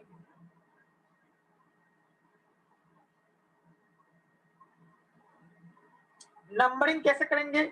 यहाँ पे 1 डालेंगे because principal function group ester है. यहाँ पे 2 आ जाएगा. So ethyl indicates this ester का कंपोनेंट वाला, राइट? सो इथाइल बेंजोएट होना चाहिए. बट यहाँ पे एक सब्स्टिट्यूएंट है ना, ये वाला COCl. COCl जब सब्स्टिट्यूएंट होता है उसके लिए प्रीफिक्स यूज करेंगे. The prefix for that is chloroformyl. You can refer to your table, you will find it. So ethyl 2-chloroformyl benzoate.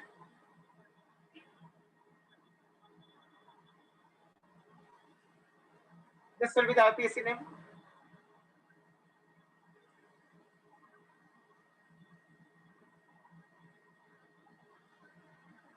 Right? Chloroformyl is also called chlorocarbonyl.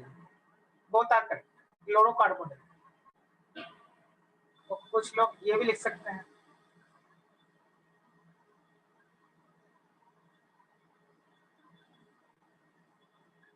Ethyl 2-chlorocarbonyl benzoate.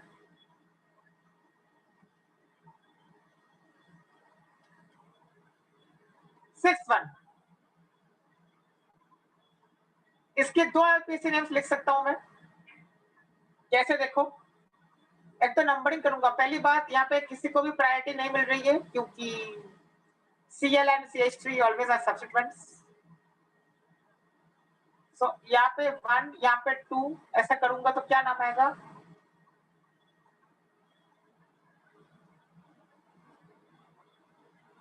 One chloro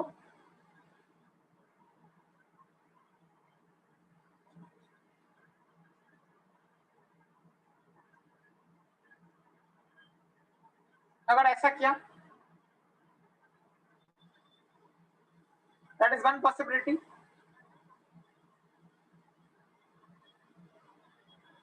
There is another possibility. If you look at the first compound given in the table,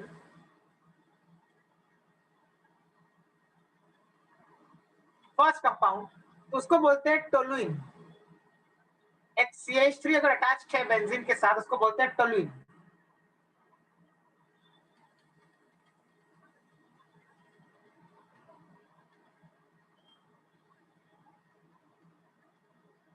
So, अगर मैं उसको चाहता हूं toluene जैसा नाम करने के लिए तो यहाँ पे 1 डालना पड़ेगा एंड यहाँ पे 2. So what is the other name? 2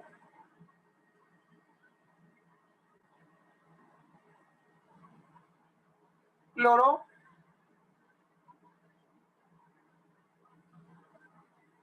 both are correct.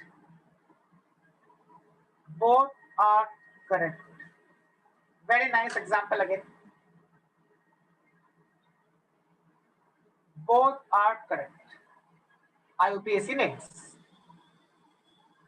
Sir first के इसमें फर्स्ट नेम में मिथाइल बेंजीन को टोलियो नहीं लिख सकते क्या? नहीं, that is not possible. क्योंकि वो 2 आगे लगा हुआ है, इसके लिए that is not possible. इसके लिए मैंने बोला अगर टोलिन लिखना है तो उसको 1 वहां पे ही करना पड़ेगा जहां पे CH3 अटैच्ड है. That's why I put 2 star marks. Very nice example है ये. Okay, so basic things have been done. 7th. अब इसमें क्या है? प्रिंसिपल फंक्शनल ग्रुप OH है और तो कुछ है भी नहीं. तो benzene 1,2 diol die because there are 2 OH groups. So benzene 1,2 diol. यहाँ पे आप फिनॉल का कुछ नहीं लिख सकते बिकॉज फिनॉल तो वो होता है जिसमें सिर्फ एक OH अटैच्ड होता है बेंजीन के साथ. यहाँ पे आप कॉल इट बेंजीन 1,2 डायोल और कोई ऑप्शन नहीं है यहाँ पे. Let's try the 8th one now. In 8th one, what is the principal functional group?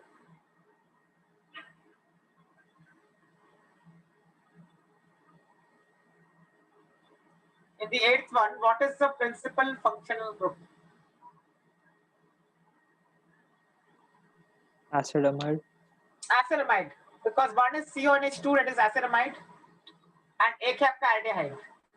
Aldehyde और acetamide में से priority goes to acetamide, so यहाँ पे 1 डालेंगे, right?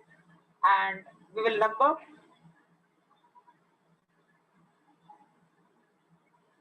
Now see, what is the meaning of this capital P and small h?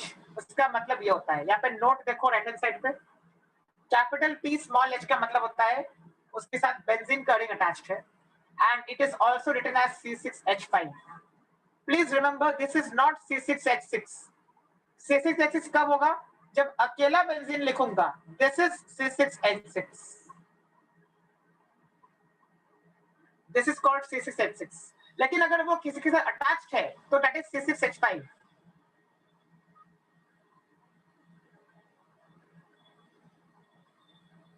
So what is the name of this compound?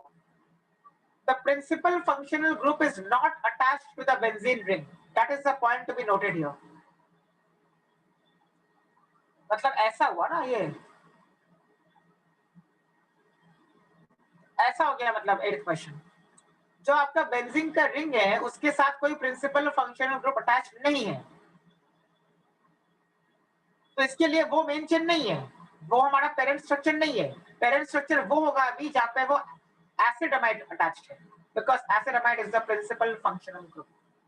जहां पे principal functional group attached हुआ, that is my main structure और the parent component.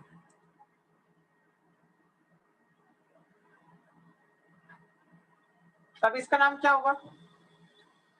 At the 5th position, I have formyl because aldehyde is a substituent at the 5th position.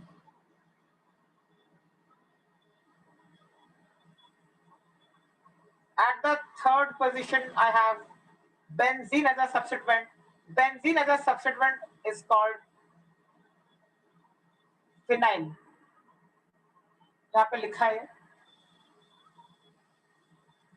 यहाँ पे मैंने rules में लिख के दिया है. I'll show you that once.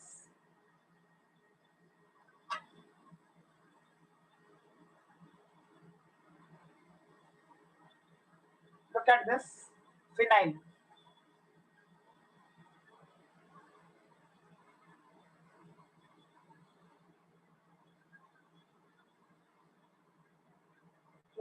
Phenyl बोलते हैं उसको. Don't call it benzyl. गलती से कुछ लोग बोल देते हैं benzyl. That is wrong. It is phenyl.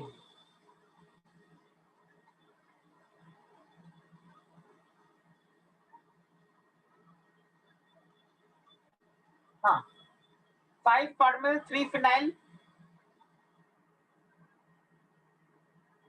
6 carbon atoms है लॉन्गेस्ट चेन में.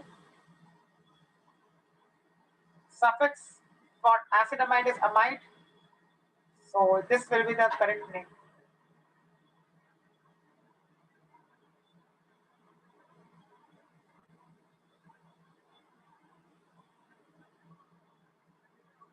This will be the correct IUPAC name.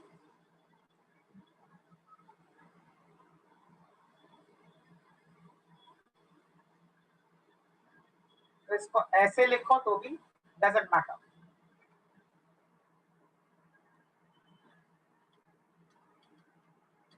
Ninth one.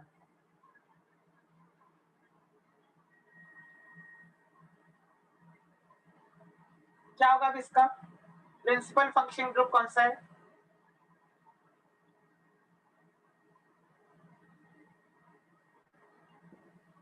फिर इसका भी एसिडामाइड है. Acetamide is the principal functional group, but now that is directly attached to the benzene ring. तो यहाँ पे 1 डालना पड़ेगा. यहाँ पे 1 डालना पड़ेगा.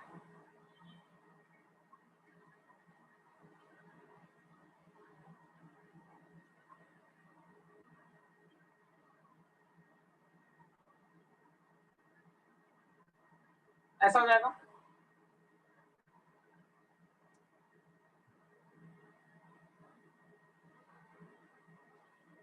So 3 fluoro,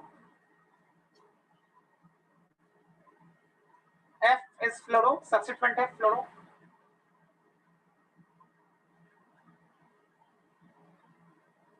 Okay. उससे पहले फोर्थ का आएगा ना अल्फाबेटिकल ऑर्डर में. फोर्थ.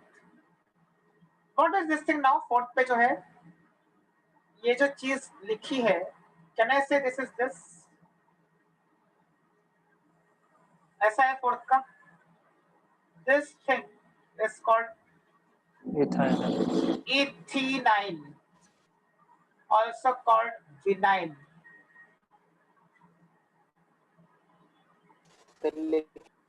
अजीब सा हो जाएगा ना अगर हम विनाइल यूज करेंगे तो फिर वो बाद में आएगा.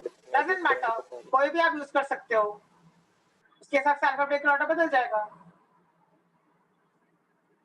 कोई भी एक यूज कर सकते हो, both are correct. I will use ethinyl, authentic दिखने के लिए थोड़ा.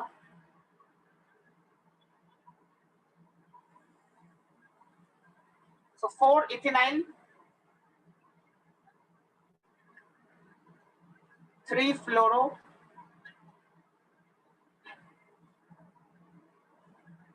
5 methoxy. All these are substituents, so I am mentioning like this in alphabetical order. 4 ethinyl, 3 fluoro, 5 methoxy. And the principal functional group is CONH2, but that is attached to the benzene directly, तो उसका नाम होता है benzamide.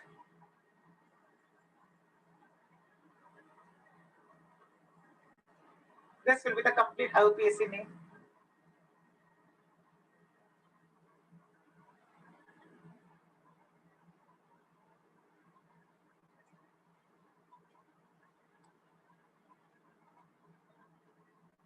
What about this one?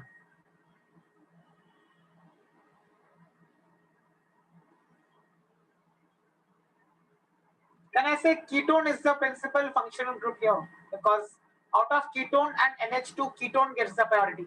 Amines and ketones में से अगर आप priority series check करोगे, ketone को ज़्यादा priority मिलती है. Amines में और इसमें ketones में से. So कीटोन को लोएस्ट पॉसिबल नंबर होना चाहिए.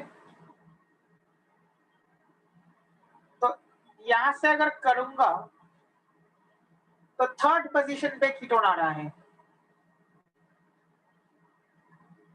That means this is my main chain now. Why? Because the principal functional group is present in the side chain.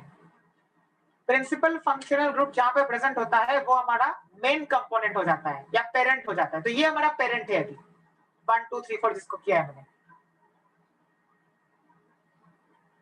And the other option is to do 1 2 3 4.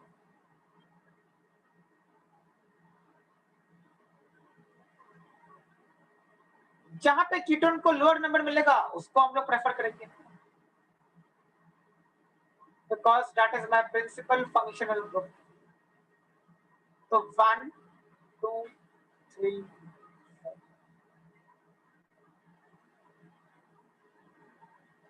But one day I have a substituent, that is this entire thing is a substituent and it is like a complex substituent.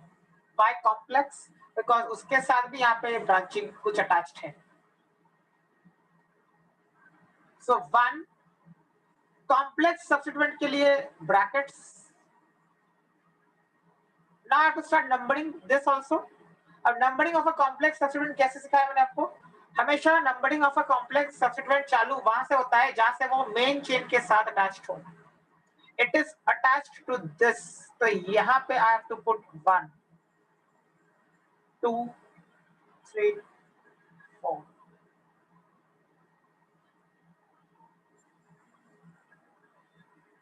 Four. The prefix for NH2 is amino, and the full thing is phenyl. So a 4-amino phenyl becomes my complex substituent, and the parent is butanone. butan 2 own लिख देंगे तो भी यहाँ पे चल जाएगा.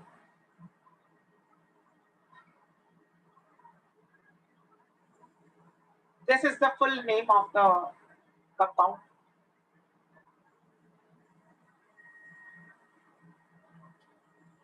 Any doubt?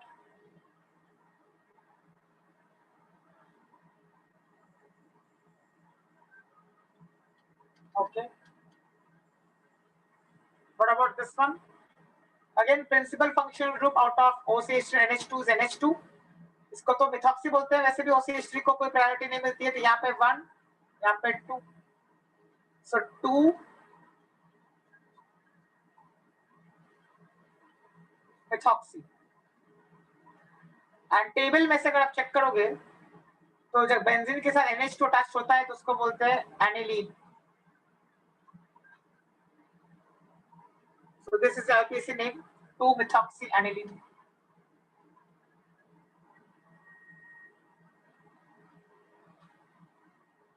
Methoxyaniline. This becomes the IUPAC name from the 11th one. 12th one ऐसा हो जाएगा. 12th one dicarboxylic. You cannot say dioic. ये wrong है. Why? Because the COOH is attached directly to the ring.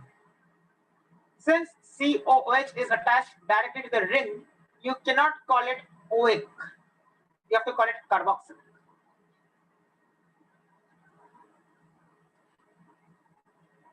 Similarly, 13th one, you cannot call it al. You have to call it carbaldehyde.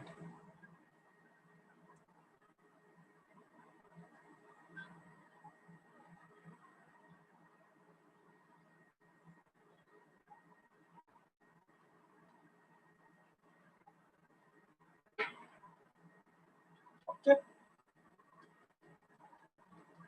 So the remaining ones will continue in the next lecture. 15 तक खत्म करके let's stop. 14th. Again the principal functional group is COH. हाँ तो note कर लो. अभी I'm stopping.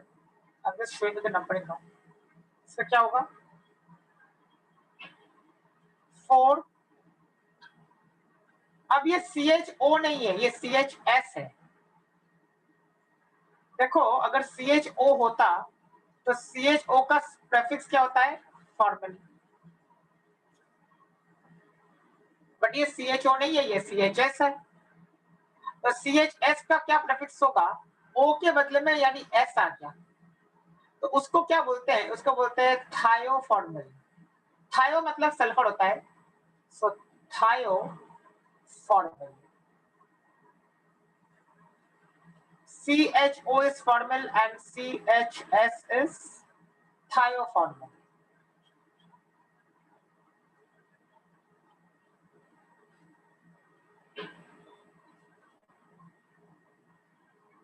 So 4 thioformal. Parent is benzoic acid because That is the priority. Last one for today's lectures, 15th. देखो 15th को ऐसे भी लिख सकते हैं या फिर ऐसे भी लिख सकते हैं, because you know that pH के बदले में रिंग लिख सकते हैं, रिंग के बदले में pH लिख सकते हैं, दोनों का मतलब सेम होता है. The principal functional group is aldehyde in the 15th example because CHO is present. There is no other functional group. इसके लिए वहीं पे 1 डालना पड़ेगा.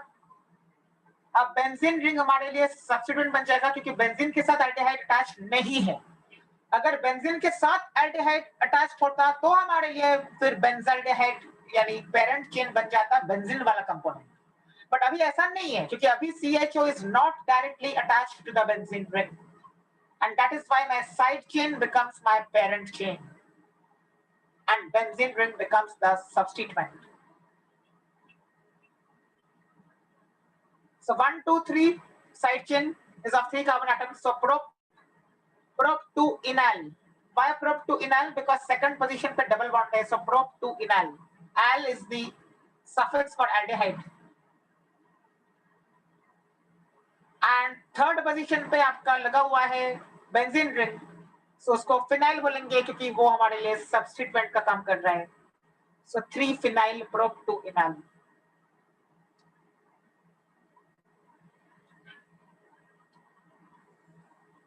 Okay.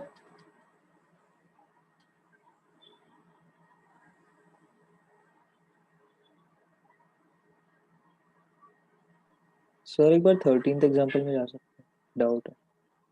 Yes. Sir 12th sorry. Yes. Sir इसमें COOH डायरेक्टली अटैच्ड है. Correct. सर डाइबेंजोइक एसिड नहीं लिख सकते क्या? नहीं ऐसा नहीं लिख सकते. Okay sir. I know this is a common doubt, but ऐसा नहीं कर सकते. दिखा सकते.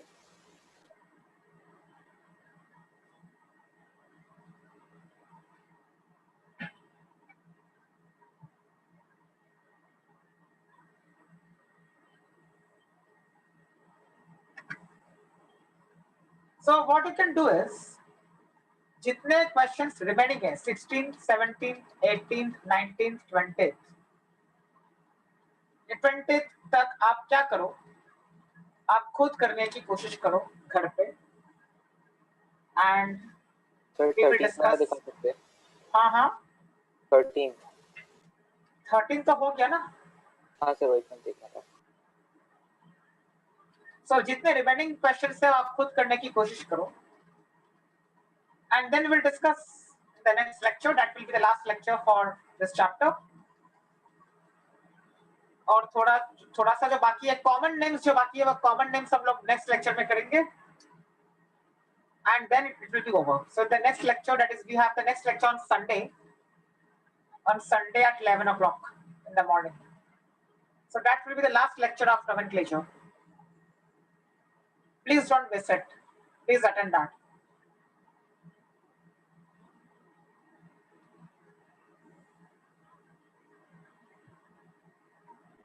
यहाँ पे 16, 17, 18, 19 आप खुद एक बार कोशिश करना घर पे, ये आपका होमवर्क है.